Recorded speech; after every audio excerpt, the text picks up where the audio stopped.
नमस्कार, देवभूमि लाइव में आप सभी का स्वागत है और मैं हूं आपके साथ आयुष चतुरांश। आगामी विधानसभा चुनाव के मद्देनजर राजनीतिक पार्टियां प्रत्याशियों की सूची को जारी करने की कवायद में लगी हैं। उत्तराखंड में 14 फरवरी को चुनाव होने हैं। इसको देखते हुए बीजेपी ने 59 उम्मीदवारों के नामों की सूची जारी कर दी है। कांग्रेस ने 2 चरण में 63 विधानसभा सीटों के लिए अपने प्रत्याशियों की सूची को जारी कर दिया है। आज देहरादून में बीजेपी कार्यालय में जबरदस्त हंगामा देखने को मिला है, जब पूर्व कैबिनेट मंत्री और उत्तराखंड के पूर्व मुख्यमंत्री डॉक्टर रमेश पोखरियाल निशंक कांग्रेस नेता राजपाल सिंह को बीजेपी में ज्वाइन करा रहे थे। ये हंगामा हरिद्वार जिले के झबरेड़ा विधानसभा सीट से सिटिंग विधायक देशराज कर्णवाल के समर्थकों ने किया है। समर्थकों ने आरोप यह भी लगाया है कि बीजेपी के कुछ नेता कांग्रेसीकरण कर रहे हैं और टिकट के नाम पर कांग्रेस के लोगों को पार्टी में एंट्री दी जा रही है। देहरादून कैंट से कांग्रेस ने सूर्यकांत धस्माना को प्रत्याशी घोषित किए जाने के बाद से तमाम कांग्रेसी नेता भी धस्माना का विरोध कर रहे हैं। इसी क्रम में आज कांग्रेस मुख्यालय में भी तमाम कांग्रेसी नेताओं ने सूर्यकांत धस्माना का जमकर विरोध किया है। तो आज हम भी इसी मुद्दे पर बात करेंगे कि आखिर जो टिकट वितरण हो रहा है उसके बाद पार्टियों में घमासान क्यों है, और टिकट नहीं मिलने पर पार्टी में जो गुटबाजी की शुरुआत हुई है, क्या ये अपने ही आगे पार्टी की मुश्किलों को बढ़ाने वाले हैं? ये सवाल बहुत अहम है। तो चाहे कांग्रेस हो या फिर भारतीय जनता पार्टी, दोनों ही जगहों पर आप देख रहे हैं कि जब टिकट वितरण हुआ है तो उसके बाद नाराजगी दिख रही है, और खासतौर से जिनके टिकट्स काटे गए हैं या फिर कुछ लोग जो कि पार्टियों में इधर से उधर आ रहे हैं और जा रहे हैं, वहां पर जो विरोध है वो पार्टी के पुराने नेताओं या कार्यकर्ताओं के द्वारा हो रहा है। और ऐसा ही आज विरोध चाहे सूर्यकांत धस्माना को लेकर के कांग्रेस मुख्यालय पर हो या फिर देशराज कर्णवाल के समर्थकों के द्वारा किया गया हो भारतीय जनता पार्टी मुख्यालय पर।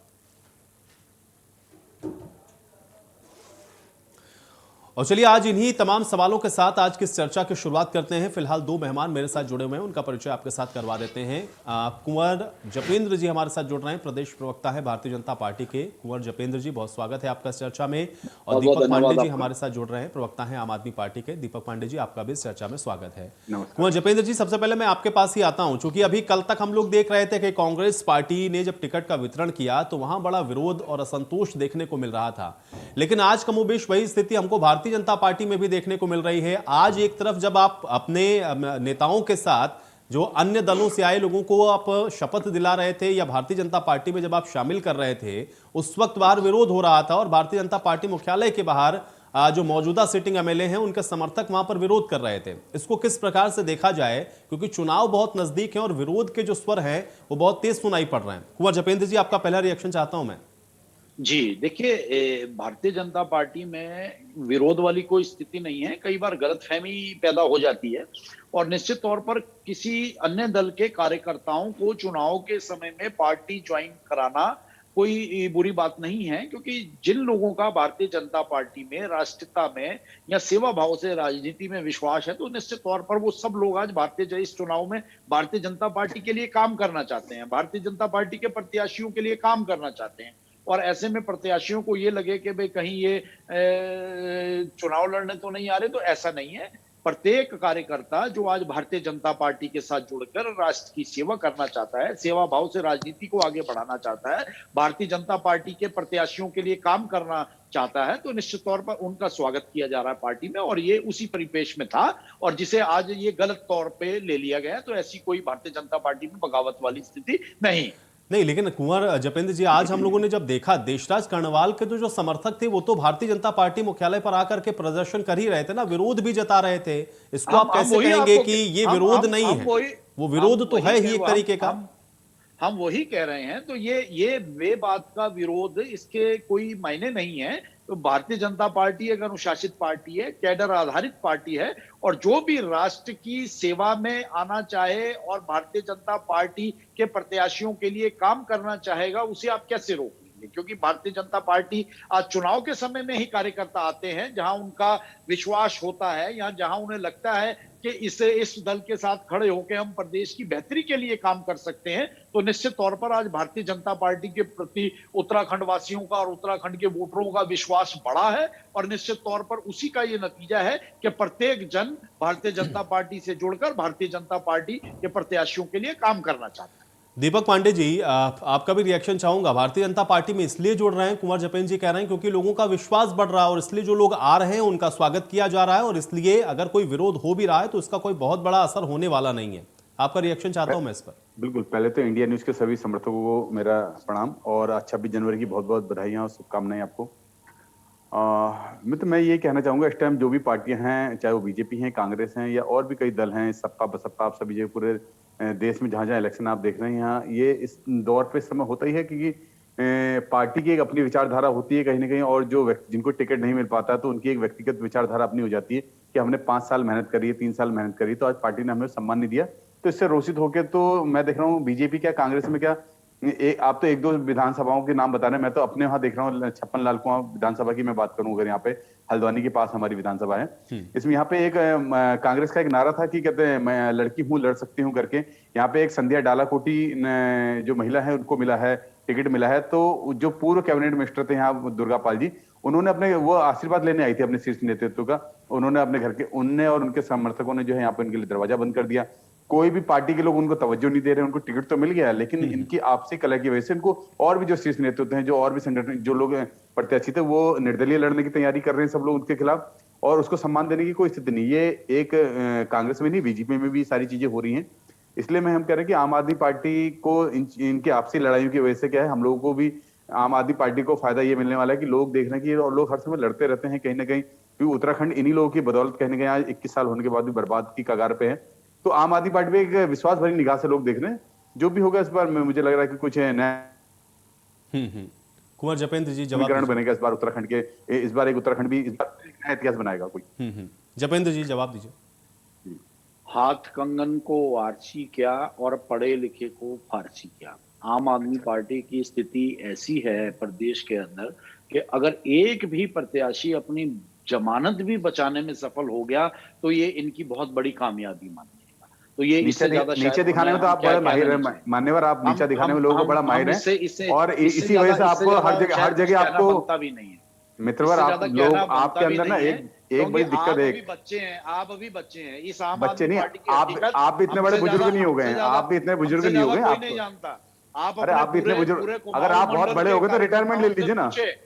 इतना एटीट्यूड भाई साहब, अपने अगर इतना ही एटीट्यूड है आपके अंदर, भाई साहब अगर इतना ही एटीट्यूड है तो रिटायरमेंट ले लीजिए। वैसे ही जनता आपको रिटायरमेंट की तरफ भेजने जा रही है, वैसे ही उत्तराखंड का नया निर्माण नए बच्चे ही करेंगे। बिल्कुल दीपक जी थोड़ा सा इंतजार कर ले, मैं आपको समय दूंगा, आराम से जवाब दीजिएगा। जपेंद्र जी की बात एक बार आ जाए, कोई दिक्कत नहीं है। ठीक है दीपक जी, एक बार उनकी बात को सुनते हैं। दीपक जी एक बार उनकी बात को सुन लेते हैं। जपेंद्र जी देखिए, आम आदमी पार्टी की सच्चाई को अभी हमारा उत्तराखंड का यूथ नहीं देखा है। वो सिर्फ एक छदम जो एक तस्वीर उन्हें दिखाई जा रही है तो वो उससे प्रभावित है, और इसमें हम बुरा भी नहीं मानते क्योंकि ये उम्र ही ऐसी होती है, इस उम्र का तकाजा ही इतना होता है।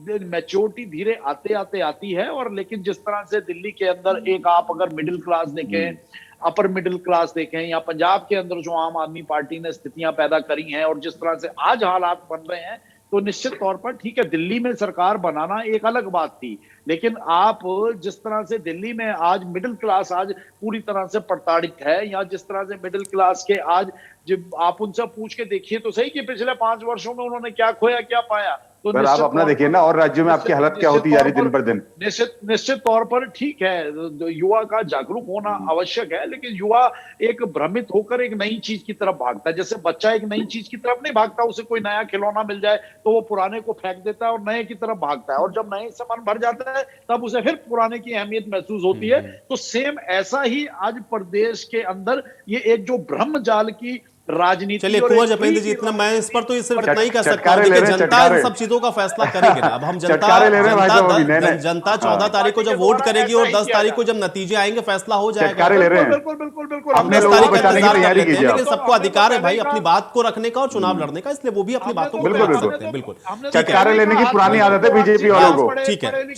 डॉक्टर प्रतिमा सिंह जी भी हमारे साथ जुड़ चुकी है, प्रवक्ता है कांग्रेस पार्टी की। डॉक्टर प्रतिमा सिंह जी बहुत स्वागत है आपका चर्चा में। संदीप पात्रा यूनिवर्सिटी। ठीक है, एक सेकंड, प्रतिमा जी की बात को अब सुनते हैं। प्रतिमा जी देखिए, कल भी मैं आपके साथ चर्चा कर रहा था, आज हम लोग फिर देख रहे हैं कि जो विरोध है वो कांग्रेस पार्टी में एक बार फिर से कैंडिडेट को लेकर के है। सूर्यकांत धस्माना को लेकर के आज विरोध हो रहा है, आपका रिएक्शन मैं चाहता हूं।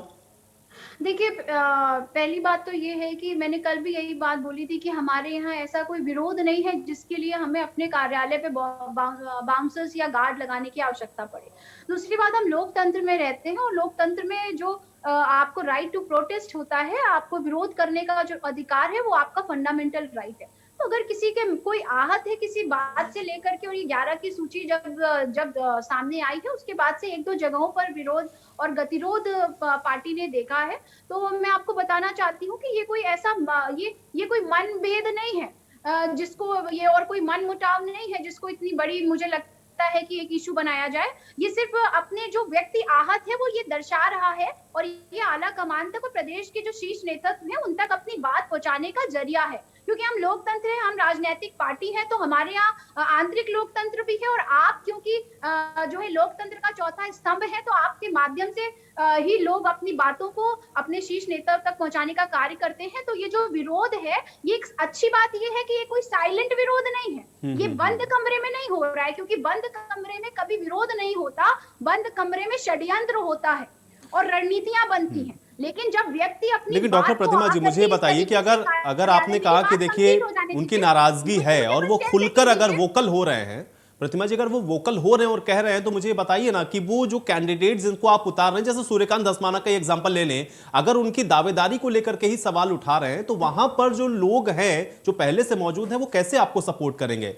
वो आपको नुकसान नहीं करेगा इस बार विधानसभा चुनाव के अंदर? मुझे लगता है आपने बिल्कुल सही बात कही कि अगर लोग अपनी बातों को लेके वोकल हो रहे हैं, तो मुझे लगता है लोकतंत्र के लिए ये बहुत अच्छी बात है कि कोई व्यक्ति अगर किसी बात से आहत है या कोई बात उसे बुरी लगी है, उसको लेकर के वो समक्ष आ रहा है और आपके माध्यम से वो हमारे शीर्ष नेतृत्व तक और आला कमान तक वो बात पहुंचाना चाह रहा है। तो ये बहुत अच्छी बात है और ये बहुत मुझे लगता है लोकतंत्र की यही सबसे बड़ी खूबसूरती है। अब रही बात कैंट विधानसभा की, तो हम एक बात समझिए, ये क्षणिक भर का गुस्सा है, ये क्षणिक भर का गुस्सा है, जो शाम ढलते ढलते वो गुस्सा भी ढल जाएगा। जब व्यक्ति को ये समझ आने लगेगा कि जो हमारा पार्टी हित है वो सर्वोपरि है आज की डेट में, क्योंकि आज जो देश हो या पूरा प्रदेश हो, वो ऐसे चंगुल में फंसा हुआ है जहां विकास के नाम पर लोग सत्ता में आकर बैठे थे, लेकिन विकास का वाह क्या होता है ये भी उन्हें नहीं पता। तो आज जनता परेशान है, हैरान है, और ये छोटे मोटे जो गतिरोध और विरोध है उनसे जनता को कोई फर्क नहीं पड़ता। जनता चाहती है कि एक स्थिर सरकार 2022 में बने, और जो कांग्रेस पार्टी देगी, क्योंकि कांग्रेस पार्टी एक ऐसी पार्टी है जिसने हमेशा विकास करने का कार्य किया है। आप 5 सालों में देखिए जनता कितनी त्रस्त रही, जनता ने कितने कष्ट भुगतने का कार्य भारतीय जनता पार्टी की सरकार में किया है, चाहे वो केंद्र की सरकार हो चाहे वो प्रदेश की सरकार हो। तो आप बिल्कुल, मैं आपके चैनल के माध्यम से दर्शकों और अपने कार्यकर्ताओं लेकिन विपक्ष में बैठी हुई पार्टी कभी ये नहीं कहती कि जनता त्रस्त नहीं हुई, त्रस्त तो जनता हमेशा रहती है, कौन कितना कम कर रहा है बस इस पर सवाल है। दीपक जी, आपका रिएक्शन चाहता हूं मैं। बिल्कुल, मैंने तो देखा है कि उत्तराखंड का जो अभी तक का इतिहास है, पहले जैसे नित्यानंद जी थे, हमारे पूर्व मुख्यमंत्री रहे, हमारे नारायण दत्त तिवारी जी रहे, खंडूरी जी रहे, हरीश रावत जी रहे, ये जितने भी हमारे पूर्व पहले मुख्यमंत्री रहे, इनके जब भी इलेक्शन हुए हैं, मैंने तो अभी तक ये देखा है कि इन्होंने दोबारा अपने आप को रिपीट नहीं कर पा रहे हैं, दोहरा नहीं पाए। और रहे, मैं बीजेपी की बात करूंगा, हमारे मित्र जो बड़ी चौड़ी होकर अभी बातें कर रहे थे, इतनी बड़ी बड़ी बातें कर रहे थे, क्योंकि फेंकना अच्छी बात है, क्योंकि इनके वहाँ जुमला भी है, जुमले चलते हैं इनके वहाँ, इन पे शोभा भी देते हैं, शोभायान होता है इनके ऊपर। क्योंकि इन्होंने जो इस बात जो पुष्कर सिंह धामी जी भी हैं, मुझे लग रहा है इस टाइम मुख्यमंत्री पे हैं, तो मुझे नहीं लग रहा रिपीट कर पाएंगे, क्योंकि उत्तराखंड का भी एक इतिहास रहा है। और दूसरी बात क्या है कि जिस तरह से इनकी आपसी कलह है, इनके पूर्व मुख्यमंत्री जो है वो खुद ही पीछे हट गए हैं कि भाई मैं सीट नहीं लड़ना चाहता, इलेक्शन नहीं लड़ना चाहता, क्योंकि उनको पता लग गया मैंने 4 साल मैंने भी काम नहीं करा, बाकी मेरे साथी लोग जो आए हैं शॉर्ट टर्म पे आए हैं, शॉर्टकट बल्लेबाजी कर रहे हैं, और कुछ इस बार उत्तराखंड का होना नहीं। उत्तराखंड की जो जनता इस बार नवनिर्माण चाह रही है, नया निर्माण चाह रही है। उन्होंने जिस तरह से पूरे यूपी से इलेक्शन लड़ाई लड़के अपना एक नया प्रदेश बनाया, वो कह रहे हैं अब बीजेपी और कांग्रेस से लड़ करके हम एक नवनिर्माण जरूर करेंगे। इस बार लोगों के उसमें नई विचारधारा है, नई उमंग है इस बार। देखते हैं आगे क्या होता है। ठीक है, कुंवर जपेंद्र जी क्या कहना चाह रहे थे? देखिए, एक उत्तराखंड के अंदर आज एक युवा मुख्यमंत्री के रूप में धामी जी ने जिस तरह से उत्तराखंड के नवनिर्माण की नींव रखी है, नींव तो रख दी गई है, और उस नींव रखने के साथ ही माननीय प्रधानमंत्री जी ने ऐलान करा कि निश्चित तौर पर राज्य सरकार जिस तरह से उत्तराखंड का स्वरूप बनाना चाहती है, हम उससे भी आगे बढ़कर उत्तराखंड की 25वीं वर्षगांठ से पहले निश्चित तौर पर उत्तराखंड को देश का एक अग्रणीय राज्य बनाएंगे। 1.5 लाख करोड़ से ज्यादा की योजनाएं आज उत्तराखंड के अंदर चल रही हैं। पिछले 5 वर्षों में भ्रष्टाचार मुक्त उत्तराखंड में शासन दिया गया। भ्रष्टाचारियों पे लगाम लगाने सुनने में अच्छा लग रहा है। पूरी तरह से कामयाब एक प्रयास किया गया। सुनने में अच्छा लग रहा है। अब देखिए भ्रष्टाचार मुक्त पर ही देखिए कितनी आपत्ति हो गई जपेंद्र जी, दोनों तरफ से देखिए मुझे लग रहा है कि रिएक्शन सुनने में बड़ा आया। अच्छा लग रहा है। देखिए वो अच्छी बात है ना। अब प्रमाण दे दीजिए जो जो जो जो चीजें हुई हैं और भारतीय जनता पार्टी के रहते हुई हैं, हम खुद उसका हरिद्वार में 1 लाख फर्जी कोविड टेस्ट हुए हैं, प्रमाण दे दीजिए आप। हुए नहीं हुए आपके कार्यकाल में? नजदीक से देखा है। 32 पुल टूटे नहीं टूटे, आप बता दीजिए। जिस तरह से जिला पंचायतों के भ्रष्टाचार को रोकने की दृष्टि से काम हुआ, जिस तरह से बर्खास्तगियां हुई, जिस तरह से पिछले 5 वर्षों में भ्रष्ट अधिकारियों के निलंबन हुए हैं, उनके खिलाफ जांचें बैठी हैं, तो निश्चित तौर पर ये एक बहुत बड़ा एक प्रयास है भारतीय जनता पार्टी के राज्यों में और सभी भारतीय जनता पार्टी शासित राज्यों में इस तरह से काम हो रहा है कि केंद्र से साफ मैसेज है, ना खाऊंगा ना खाने दूंगा। और जिस तरह से ठीक है, अब भ्रष्टाचार पर ही देखिए आपने चूंकि सवाल उठाया, देखिए इतने सवाल यहाँ से विपक्ष के, ठीक है मैं एक एक करके जवाब ले लेता हूँ। पहले 1 सेकंड, प्रतिमा जी, डॉक्टर प्रतिमा जी, शांत हो जाइए, हमारे भारतीय जनता पार्टी, जपेंद्र जी प्रतिमा जी की बात को सुनिए। अभी हमारी बात शांत हो जाइए। चलिए ठीक है जपेंद्र जी, बहुत जल्दी से, ठीक है बहुत जल्दी से समाप्त करिए, मैं आ रहा हूँ। प्रतिमा जी 1 सेकंड, पहले उनकी बात कंप्लीट कर लेते हैं। 1 सेकंड,